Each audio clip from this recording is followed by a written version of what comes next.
तो स्टूडेंट्स जो हम लास्ट यस सर। जो हमने लास्ट टॉपिक्स कंप्लीट किए वो हमने न्यूमेरिकल्स के थ्रू। उसमें स्टूडेंट्स एक मैंने आपको सिंपल लेवलिंग जिसके अंदर कि हमारा लेवल या डंपी लेवल या इंस्ट्रूमेंट कह सकते हैं उसे, डंपी लेवल शिफ्ट नहीं होता। इसका मतलब ये है कि जिस लेवलिंग में काम छोटा होता है, स्कोप ऑफ वर्क कम होता है और हमारा लेवल शिफ्ट करने की जरूरत नहीं पड़ती, उसके अंदर बैक साइड होती है और इंटरमीडिएट साइड्स होती हैं और फोर्थ साइड होती है। बस एक सिंगल सेटिंग में सारा काम होता है, उसे सिंपल लेवलिंग कहते हैं। तो अब जौन सी उसके बाद हमने लेवलिंग के क्वेश्चंस किए थे न्यूमेरिकल्स के थ्रू, मैंने आपको बताया था कंटिन्यूस लेवलिंग क्या होती है। कंटिन्यूस लेवलिंग या डिफरेंशियल लेवलिंग भी कहते हैं, या उसे हम कंपाउंड लेवलिंग भी कहते हैं। तो उस लेवलिंग में क्या होता है कि काम जौन सा स्कोप ऑफ वर्क ज़्यादा होता है as compared to simple levelling, इसलिए उसमें क्या करते हैं हम इंस्ट्रूमेंट शिफ्ट करते हैं काफ़ी रिपीटेड नंबर ऑफ टाइम्स। मतलब कि जितने बार जितनी ज़रूरत है हमें उतनी बार हम इंस्ट्रूमेंट शिफ्ट करते हैं, 2 बार, 3 बार, 4 बार, जितना भी ज़रूरत है उस हिसाब से हम इंस्ट्रूमेंट शिफ्ट करते हैं। बैक साइड पढ़ते हैं, जब हम पहली रीडिंग पढ़ते हैं हमेशा बैक साइड पढ़ते हैं। उसके बाद इंटरमीडिएट, फिर शिफ्ट करने से पहले जो लास्ट रीडिंग पढ़ी जाती है वो फोर साइड होती है, फिर शिफ्ट कर लेते हैं। फिर जिस पे हमने लास्ट रीडिंग पढ़ी होती है फोर साइड, उसी पॉइंट पे ज़मीन के नई सेटिंग में बैक साइड पढ़ी जाती है, फिर इंटरमीडिएट जितनी भी हैं, फिर लास्ट वाली फोर साइड। तो लास्ट रीडिंग हमेशा फोर साइड होती है। तो वो जो केस ऑफ लेवलिंग था वो किस टाइप की लेवलिंग होती है, वो होती है डिफरेंशियल लेवलिंग, या उसे हम कंटिन्यूस लेवलिंग या कंपाउंड लेवलिंग भी कहते हैं। क्लियर है? अभी तक हमने ये पढ़ा और हमने दोनों मेथड सीख लिए, न्यूमेरिकल प्रॉब्लम सॉल्व कर लिए हाइट ऑफ इंस्ट्रूमेंट मेथड से भी और लाइन ऑफ कॉलिमेशन मेथड से भी। अब जो नेक्स्ट टाइप की लेवलिंग का न्यूमेरिकल हमने परफॉर्म करना है वो क्या है, ये आपकी स्क्रीन पे विजिबल है। एग्जांपल 4.6 आपकी बुक में चौथे चैप्टर का 6वें नंबर क्वेश्चन है, 6th क्वेश्चन। विजिबल है सबको? विजिबल है, दिख रहा है? हाँ जी सर। तो ये क्वेश्चन पहले पढ़ो। क्वेश्चन क्या कहता है? क्वेश्चन देखो, क्वेश्चन कहता है following series of readings of back side and four side. अब ये क्या है, जो हमारे पास रीडिंग्स दी गई हैं, ये क्वेश्चन में रीडिंग्स दी गई हैं 1.230, 1.390, 2.345, जितनी भी है लास्ट रीडिंग कौन सी है 2.430। वो बोल रहा है फॉलोइंग सीरीज ऑफ रीडिंग्स, ये जो सीरीज दी गई है रीडिंग्स की, ये क्या है, readings of back side and four side. ये जो सीरीज है ये बैक साइड और फोर साइड की सीरीज है, वह टेकन इन फ्लाई लेवलिंग। अब इसमें नया शब्द आ गया फ्लाई लेवलिंग। देखो फ्लाई लेवलिंग भी एक टाइप ऑफ लेवलिंग होती है, जैसे हमने पहले लेवलिंग्स पढ़ी हैं, अब फ्लाई लेवलिंग भी है, जौन सी हम नई टाइप की लेवलिंग आई है इसके अंदर। फ्लाई लेवलिंग क्या होता है, अभी क्वेश्चन से क्लियर हो रहा है, वो लेवलिंग जिसके अंदर सिर्फ बैक साइड और फोर साइड पढ़ी जाती है, वो लेवलिंग जिसके अंदर सिर्फ बैक साइड रीडिंग्स ली जाती हैं और फोर साइड रीडिंग्स ली जाती हैं, उस टाइप ऑफ लेवलिंग को क्या बोलते हैं, फ्लाई लेवलिंग कहते हैं। क्लियर है? तभी ये क्वेश्चन में लिखा हुआ है following series of readings of back side and four side. मतलब कि ये जो रीडिंग्स है, ये सीरीज जो है रीडिंग्स की, ये किस चीज की सीरीज है, बैक साइड और फोर साइड की ही है, इसके अंदर इंटरमीडिएट साइड नहीं है। तो ये जो सीरीज है वह टेकन इन फ्लाई लेवलिंग, ये फ्लाई लेवलिंग में ली गई थी। अब first reading was taken on the point of RL 100 metre. मतलब कि जो हमारा पहली रीडिंग है जो ली गई है 1.230, जिस भी पॉइंट पे ये ली गई होगी, सही सपोज कर लो ए पॉइंट पे ली गई होगी, तो ए पॉइंट का RL हमें गिवन है 100 मीटर। अब वो बोलता क्या है, draw the page of level book. मतलब कि वो कह रहा है कि लेवल बुक का पेज बनाओ and enter the readings on it, और उसके अंदर क्या करो, रीडिंग सारी भरो। और उसके बाद क्या बोलता है, find the RL of all points.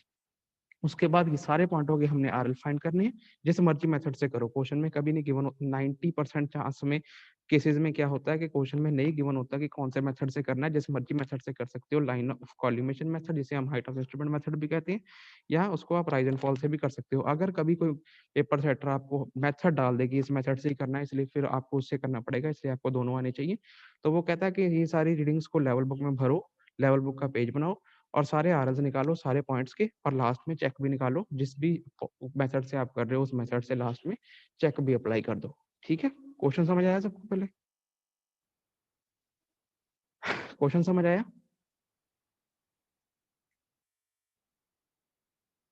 Question clear हुआ स्टूडेंट्स के नहीं? हाँ जी सर। सर इसमें सर वो नहीं दी हुई सर, इंटरमीडिएट साइड नहीं दी हुई, तो सर हम इसको कॉलम को स्किप भी कर सकते हैं या फिर बनाना ही है सर?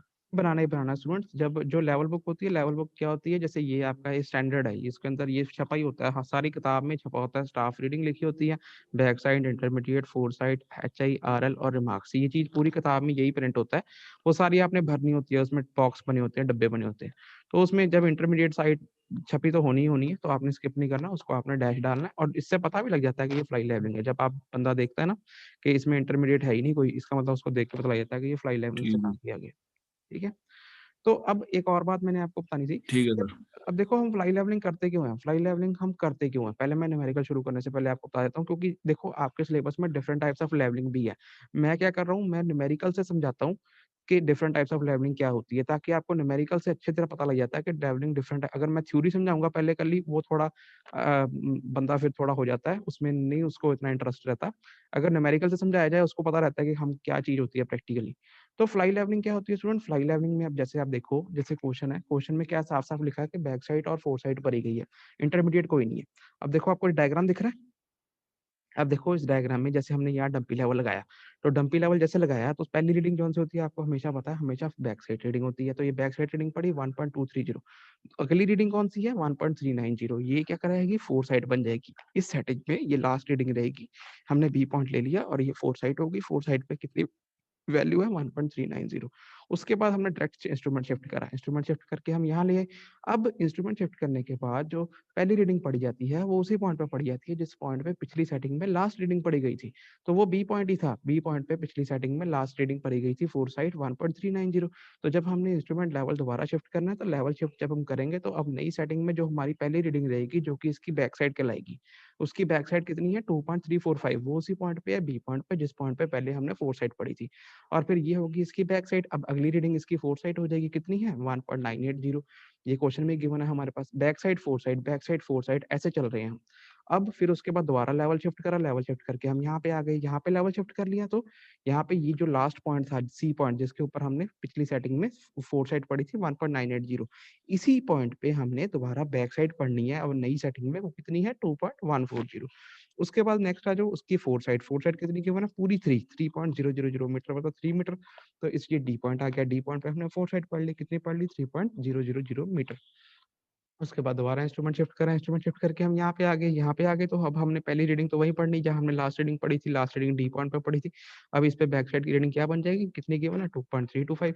उसके बाद नेक्स्ट आ गई फोर साइड। अब फोर साइड कितनी है क्वेश्चन में? 2.500। तो ई पॉइंट पे फोर साइड आ गई, कितनी है? 2.500। उसके बाद हमने इंस्ट्रूमेंट शिफ्ट करके यहाँ पर लिया है। अब यहाँ पर जब ये इंस्ट्रूमेंट शिफ्ट हो गया, तो पहली रीडिंग जो बैक साइड कहलाएगी, लास्ट पॉइंट पे कहलाएगी, वो कितनी है? 1.400। और जो लास्ट रीडिंग होती है वो हमेशा याद रखना फोर साइड रीडिंग होती है। तो वो कितनी है? ये एफ पॉइंट पे 2.430। तो हमारे पास स्टेशन पॉइंट्स कौन से हो गए जिन पे हमने स्टाफ रखा? कौन सा? ए पॉइंट हो गया, बी पॉइंट हो गया, सी पॉइंट हो गया, डी पॉइंट हो गया, ई और एफ। अब क्वेश्चन कहता है कि ये इन सारे पॉइंटों के आरएल निकालो, और आप जिस भी मेथड से निकालते हो उसको चेक भी निकाल के दिखाओ कि क्या आपका आरएल आपने निकाले वो ठीक है। ये क्वेश्चन है। अब स्टूडेंट हम अगर प्रैक्टिकली, ये तो क्वेश्चन हो गया, अभी हम इस क्वेश्चन को समझेंगे, सॉल्व करेंगे। एक चीज प्रैक्टिकली समझो कि फ्लाई लेवलिंग हम करते क्यों हैं। अब क्यों करते हैं फ्लाई लेवलिंग? देखो हम ये काम डिफरेंशियल लेवलिंग से भी कर ही सकते थे। हम ये काम मोबाइल तो हम ये काम कौन सा है, डिफरेंशियल लेवलिंग से भी कर ही सकते थे, डिफरेंशियल लेवलिंग या कंपाउंड लेवलिंग से। ये काम इसलिए हमने इससे किया फ्लाई लेवलिंग से। देखो फ्लाई लेवलिंग वहां पर यूज होती है जहां पर बहुत बड़ा काम होता है, मतलब स्कोप ऑफ वर्क बहुत ज्यादा है। हम क्या करते हैं, यहाँ पे एक जगह डंपी लेवल लगाया, मैक्सिमम रेंज पे ले गए डंपी लेवल। ए पॉइंट पे हमने यहाँ पे स्टाफ रख दिया, जितना डंपी लेवल से दिखता है उतना दूर ले गए यहाँ पे। फिर उसके बाद maximum range of dumpy level हमने पढ़ ली रीडिंग, जितना दूर तक दिखता है डंपी लेवल से बी पॉइंट पे। फिर हमने डंपी लेवल शिफ्ट कर लिया। फिर हम मैक्सिमम दूर तक ले गए डंपी लेवल, ताकि हमें बी पॉइंट दिख जाए। फिर हमने मैक्सिमम रीडिंग पढ़ी ताकि हमें दूर से दूर दिख जाए सी पॉइंट। इससे क्या होता है, इंटरमीडिएट साइड्स लेने की जरूरत ही नहीं है। Back side fore side, back side fore side, back side fore side. इससे हम लंबाई में, जब हमने बहुत दूर तक आरएल निकालने होते हैं, तो हम बहुत ज्यादा काम हमारा होता है, तो हमारा काम जो है जल्दी हो जाता है, इंटरमीडिएट साइड का काम ही खत्म हो जाता है।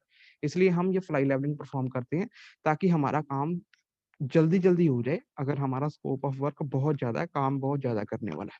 क्लियर है ये? हम फ्लाई लेवलिंग करते क्यों हैं? क्लियर है? क्लियर है? सर जहाँ पे सर ज्यादा लेंथ हो सर, वहां पे हम ये यूज करेंगे ना? हाँ हाँ, वही जब हमारा देखो लेंथ, लेंथ कह लो। अब देखो ये जो है चीज, देखो ध्यान से, ये जो आपको जब पेपर पे बनाया जाता है, पेपर पे तो 2D है, आपको ये लेंथ ही दिख रही है ना? मतलब हाँ जब जी सर। स्कोप हाँ ऑफ वर्क बहुत ज्यादा होता है, बहुत ज्यादा काम करना होता है, जी तब हम ये फ्लाई लेवलिंग यूज करते हैं। ठीक है? क्लियर है? सर, मिनिमम भी सर इसका कुछ होगा, इतने किलोमीटर अगर हो तो उससे ज्यादा ही हो तभी हम करते हैं। अरे नहीं, वो कुछ नहीं होता, वो तो अपनी अपने पे होता है। बंदा अगर एक्यूरेसी से काम कर रहा है तो फ्लाई लेवलिंग से कर ले, नहीं एक्यूरेसी आती तो फिर दूसरे से कर ले, डिफरेंशियल से कर ले, जैसे मर्जी कर ले। ये तो अपने अपने आरएल निकालने हैं। अगर आपको रीडिंग सही पढ़ रहे हो, कैलकुलेशन सही कर रहे हो, तो आरएल तो सही अपने आप ऑटोमेटिक आएंगे, जो मर्जी लेवलिंग से कर लो। ठीक है। Yes sir.